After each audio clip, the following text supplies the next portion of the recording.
There he is, locked and loaded and ready to go. How you feeling? Is your knee feeling better than a chance? I hope so. I hope so. Which is really, really sad. Really disappointing news. Obviously, if you're a Dolphins fan, because everything is going so great, right? The Dolphins are 4-1. They're back on top of the AFC East. They seem like they found a player in Achane. I don't know if you guys remember my tweet from like OTAs or something like that, where I said 28 is going to be a player. We've seen him been a player already this season. I'm really concerned about this knee injury, Big O, and with the news today, that he could be a candidate for IR and potentially miss 4 games. It's not good, Big O. There's no way to sugarcoat it. It's not good. What's the Um, limit on IR? Is four what was people? that? The limit on IR for return, is it 4 people? 4 games. 4 games is the minimum. No. How many players can you do that with? I think Four, I right? I I don't know the limit on that. To be honest with you, and I know this 4 game IR thing has kind of been something that happened after or during the COVID season, Mhm, whereas they were trying to move guys in and out of the roster and make the roster a lot more flexible during the season. mhm. But this is actually a good stipulation in for some players who won't miss a lot of time, but will miss some time. I think that's probably the positive part of this is that the Dolphins expect them to come back this year. It's a good thing that we didn't hear anything about, ACL, MCL, anything like that, which I think could come out real soon. But just the fact that they know already after Monday that this is going to be a couple week thing, and hopefully he can come back soon. Need some rest to get proper. It at the end of the day, that is positive for Miami, but in the immediate right now, not so much. Yeah, and the depth is also positive too. So that's actually a good thing. Sean, you got some news for us? No, it looks like they can NFL teams can designate up to 8 players to return from IR during the season. There you go. An individual player can be designated twice. Okay. Does that count against the 8? I would imagine. I don't know, but they made that rule for Armstead probably. Yeah, it does. It does. It says they can go twice. They can pull them off IR twice, which would be 8 games total. Okay. All right. So there you go. So 8 players. So the Dolphins aren't at any risk right now because they're doing it with Armstead. They're doing it with Ramsey. They did it with Jones and Needham, right? No, those were pup guys. Those are pup guys. I think Those were pup. Ramsey might have been a pup guy Okay, too. so IR is only 2 guys then? IR Oh, Armstead, Craycraft as yeah, yeah, right. Craycraft because Azukama's on the non-injury list, which is different. So Craycraft and Um, Armstead are the only ones that are on the pup return deal. should be with Achane. Yeah, should be it. Yeah. Unless there's anybody else. Look, Big O, the Dolphins being 4-1 with only 2 games of Armstead and 0 games of Jalen Ramsey is, obviously really phenomenal. Yeah. You tell anybody that at the beginning of the season, hey, we're going to give you 4-1. You lose to the Bills, but you'll be top of the AFC East after 5 weeks without 2-star players. Okay, great. I think what we've seen in the last 2 games is specifically is that even though the Dolphins had enough week 1 and week 2, A-Chain came out of nowhere week 3, right? And within 2 weeks, he's the second leading rusher in the NFL with 460 yards. Only Christian McCaffrey has more. Devin Achane has 460 yards on 38 carries. McCaffrey has 99 carries. Think about that, right? Achane has 5 touchdowns this season. Raheem Mostert has 7 touchdowns this season. It feels like we forgot about Mostert, and he was really carrying the load the first part of the season. And he also ate really well in that Broncos game. But I was always looking for the players to step up with these guys out, right? Obviously, Andrew Van Ginkel is one of those players. You're looking for guys to step up and give you a good play that amounts to wins. Devin A. Chain was one of those people. Kendall Devin A. Lamb. Kendall Lamb, sure, especially. Devin A. Chain was one of those players. And so, Panthers this week, sure. Obviously, you would love to have him for the Eagles and the Chiefs game. I think he'll be out for both of those. Speaking of A. Chain specifically, you're hoping you can get Jeff Wilson back to what he was, which is he's a little bit of a bruiser. He's not a finesse runner like A Chain is, but that's what you're hoping Mostert can give you as well. as we've seen from him. And Chris Brooks has been playing well, man. Chris Brooks has been playing well in mop-up duty. The thing that I don't like about this is, I think the Dolphins need to go sign a guy. And when you look at the prospects of that, everybody that, Jonathan Taylor has been re-signed, Dalvin Cook has gone to the Jets. I don't think the Dolphins need to do anything like that because there's nobody really like that available anymore. They just lost a running back. They just stole the running back off their practice squad. Yeah, somebody the Dolphins lost one to the Bears. Yeah, that's what I'm saying. The Bears they had a ton of injuries. They just stole the running. That's how deep the Dolphins are, that they're even taking their practice squad running back. So it shows you how good this front office is. Yeah, I think they need to go find another one though. All 5 of their running backs can play in an NFL game and contribute, and that they even had a guy that they stashed in the practice squad, and the Bears needed a running back, and they went and got the Dolphins running back. So, the 6th running back for the Dolphins was in demand. That's pretty good. It's good to stash some guys, and I think the Dolphins still need to go and replace that guy because you don't know what can happen at any given time, of course. And look, the Achane injury is not great because the kid was doing so well, right? And you already knew the Dolphins already knew what they kind of had in him, right?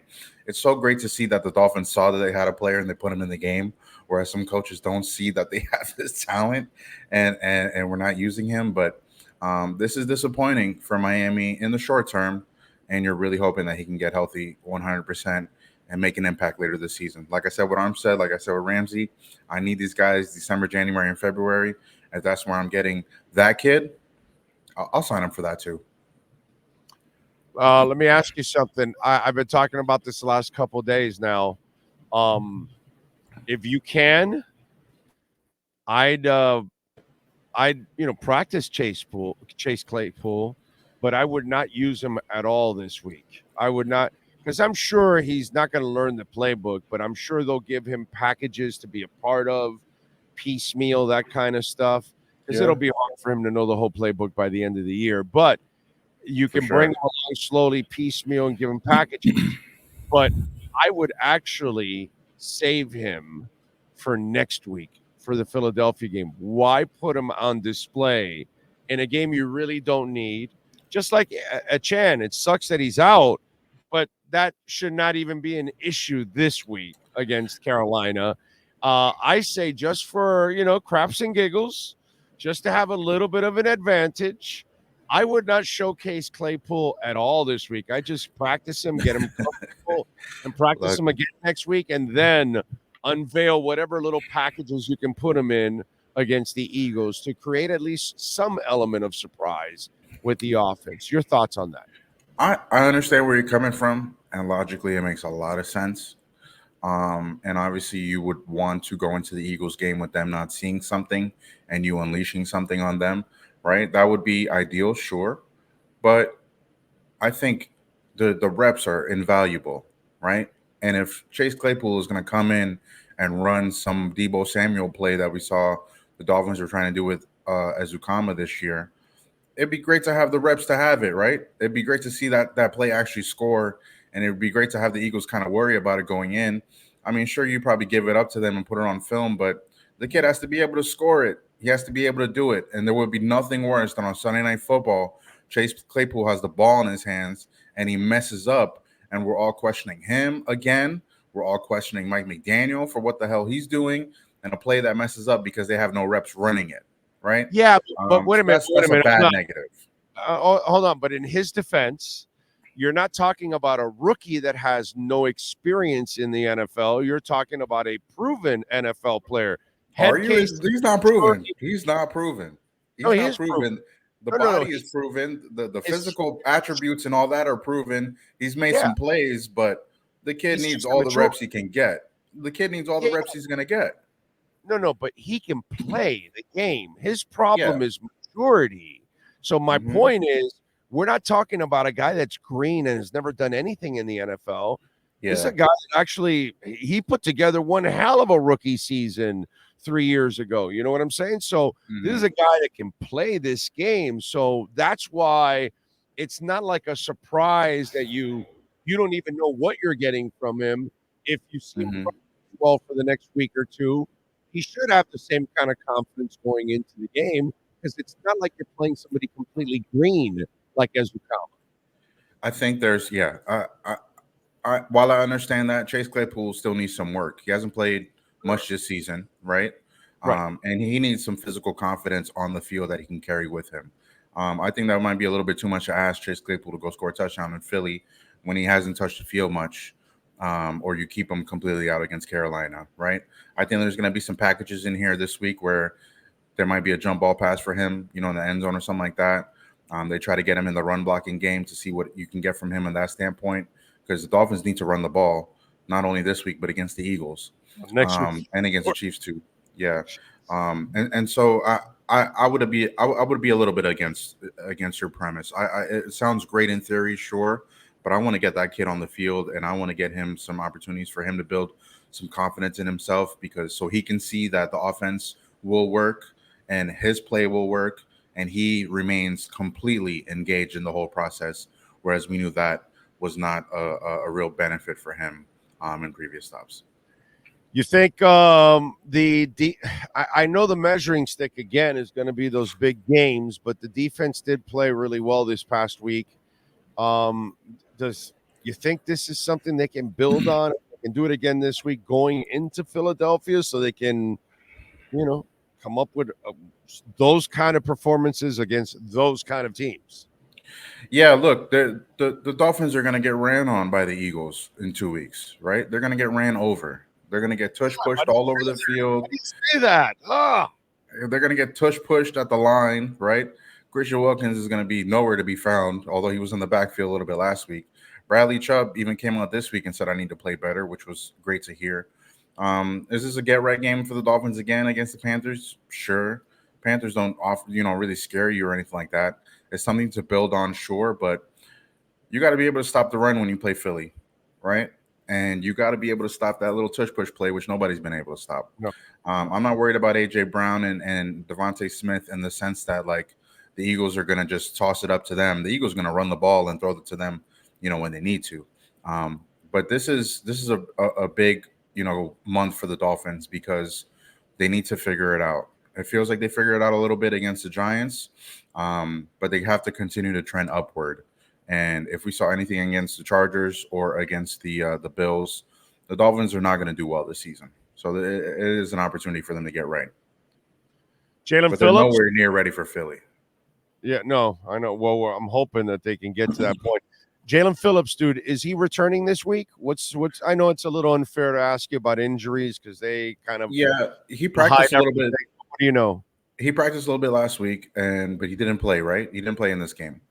Do you get him back on the field? Yeah, sure. You can probably give him some reps if he's ready to go, but I want that guy ready for the Philly game too, right? Yeah. He's going to wreak some havoc. If I have him at 100, more than 100% for the Philly game, by all means, sign me up. I can definitely see him getting some work in this Panthers game if he's healthy enough. Hopefully that oblique injury is, doing better. But, he needs that. He needs that oblique because it's, he's such a weird muscle of the position of the body. He's turning, he's twisting, he's doing so many things. You need Jalen Phillips to be an impact player. And so getting him 100% healthy is obviously very important. So your thoughts on Brian Flores' quarterback Jordan Love last night? Brian Flores' quarterback Jordan Love? Man, you're going back in time for me, huh? I mean, that was his guy. That's who he wanted in the war room. But he wanted Jordan Love. It's just one of those things. And so, he was Mr. Personnel guy also. And his Minnesota Vikings defense is really doing a great job this year. So I'm just wondering, are they? No, they're not. 1-4? No, they're not, actually. They're giving up props to the yard. We lit up. No, but I'm just wondering because that's who he wanted. He wanted Jordan Love. So what you? I mean, it's funny because as a Dolphins fan, you're spoiled watching 500 yards every week, and then I'm watching this shit right? from both sides. Yeah, right. One, and I'm like, wow, dude, Man, I got to be grateful that I'm watching my Dolphins compared to this. Well, I love that we got to the bashing Brian Flores portion of the segment. That's always great. We're I think the consistent. Dolphins. I think the Dolphins really struck gold with Mike McDaniel here, man. Like the offense works.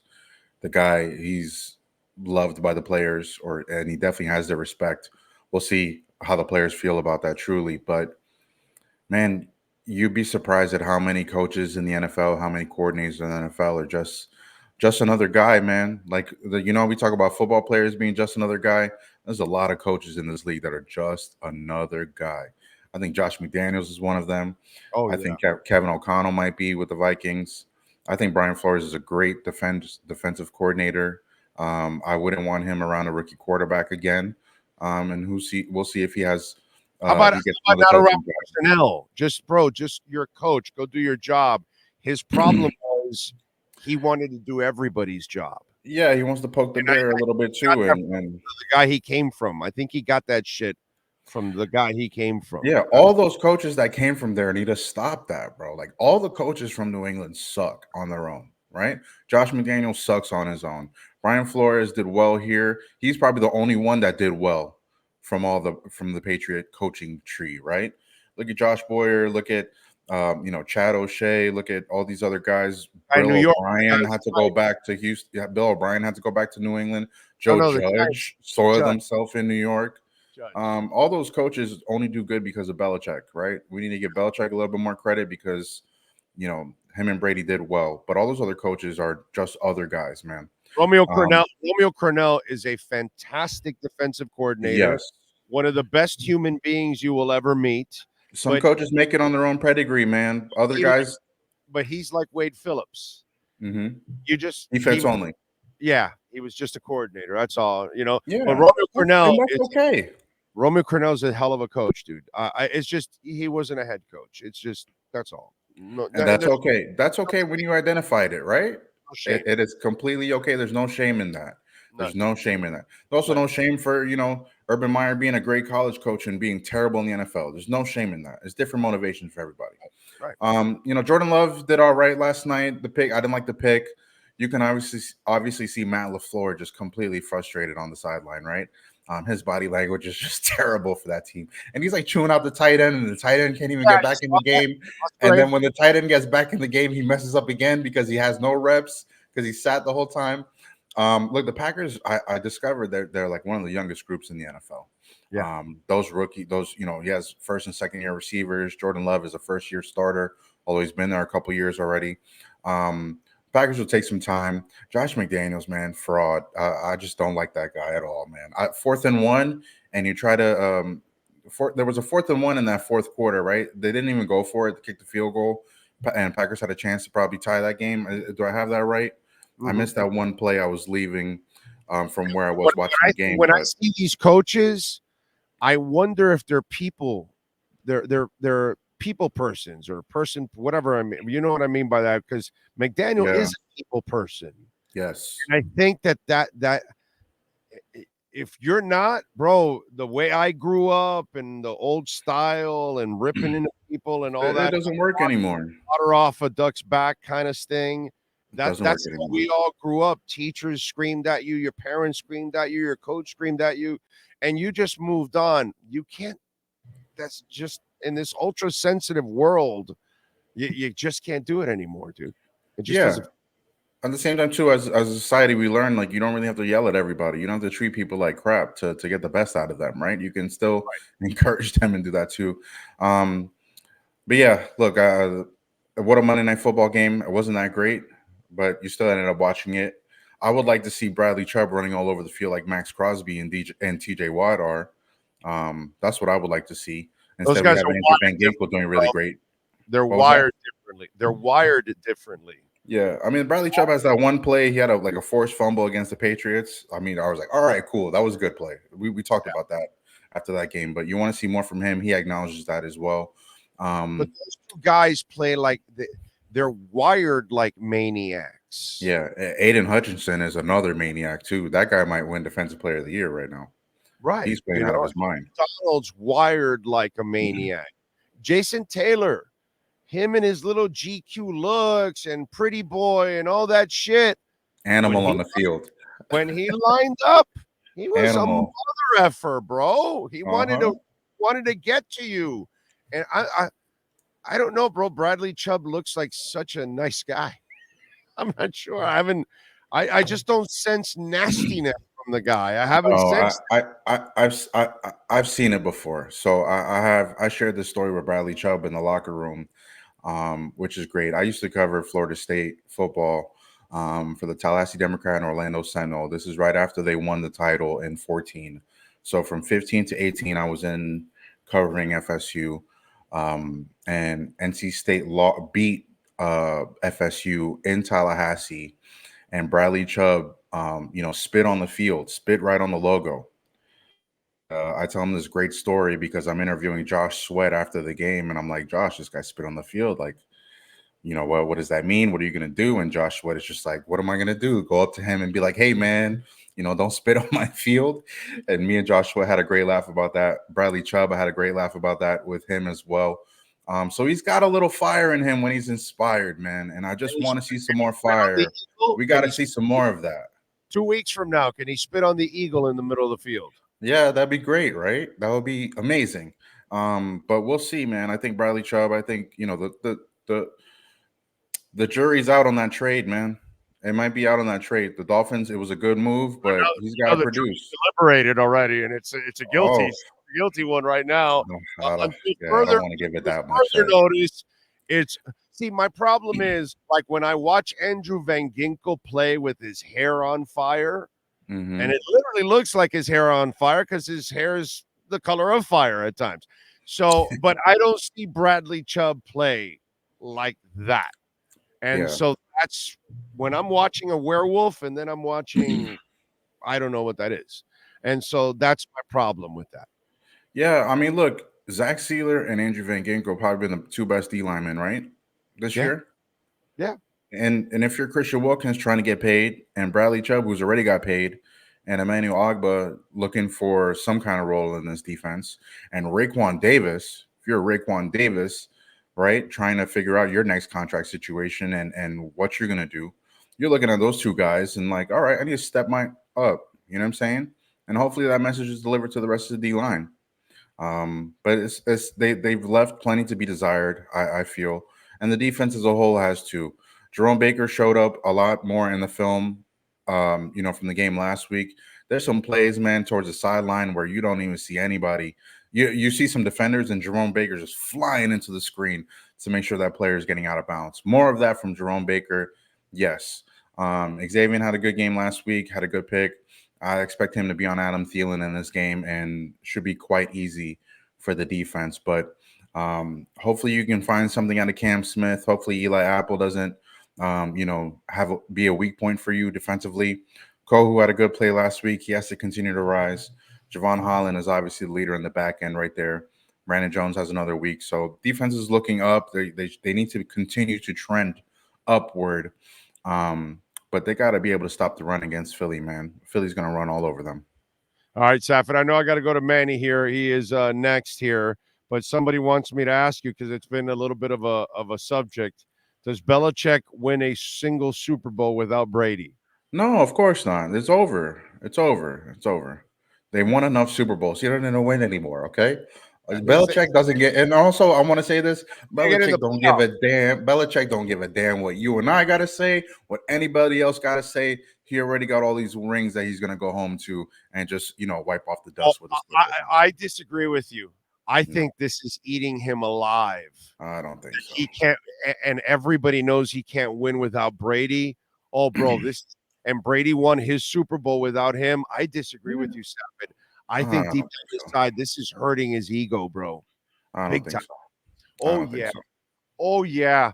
Oh yeah. That's these dudes are prideful mofo's, bro. Yeah, I mean, he has a lot of pride in the Super Bowl he wins. I don't think that has any pride. Oh no. I think it bothers him that people are calling him fraudulent now that it's without. No. I think we are talking about it way more than Bill Belichick even cares. No. Yeah. Disagree on that one. I think Belichick doesn't like the fact that he's in post-game press conference, like, well, we got to start over. What does it mean? Well, we got to start over. He doesn't care. I don't think he cares. He's won already, man. He's won already. I don't know, bro. I don't know. All right, follow him on Twitter at Safid_Deen. Catches exceptional work at USA Today and the podcast, right? Tell them about the podcast. It's a football podcast. Got a new episode releasing this afternoon. So check us out, me and my colleague Tyler Dragon. He's not a Tua fan, so you guys got to hear what he says and hear how I defend Tua on my podcast, right? But check me out at USA Today as well. I have a great Travis Kelce story from last week that I wrote visiting his hometown. I went to Travis Kelce's hometown, asked people about Taylor Swift and their relationship, and they care more about Travis Kelce. So check it out on USA Today. Appreciate you guys as always. Thanks, Big O. There you go. And the Swifties want no more artificial turf. They're on it now, too. Safid_Deen on Twitter. Safid, appreciate you, my brother. Thank you. Have a good one, Big O. Baptist Health is the official sports medicine provider for the Miami Heat, Miami Dolphins, Florida Panthers, InterMiamiCF, FIU, FAU, Orange Bowl, Miami-Dade County Public Schools, and Miami Open Tennis and Miami Marathon. Folks, you don't need to be a professional athlete to go where the pros go. The doctors at Baptist Health Orthopedic Care can see you now. Visit baptisthealth.net/ortho to request an appointment and get yourself back in the game.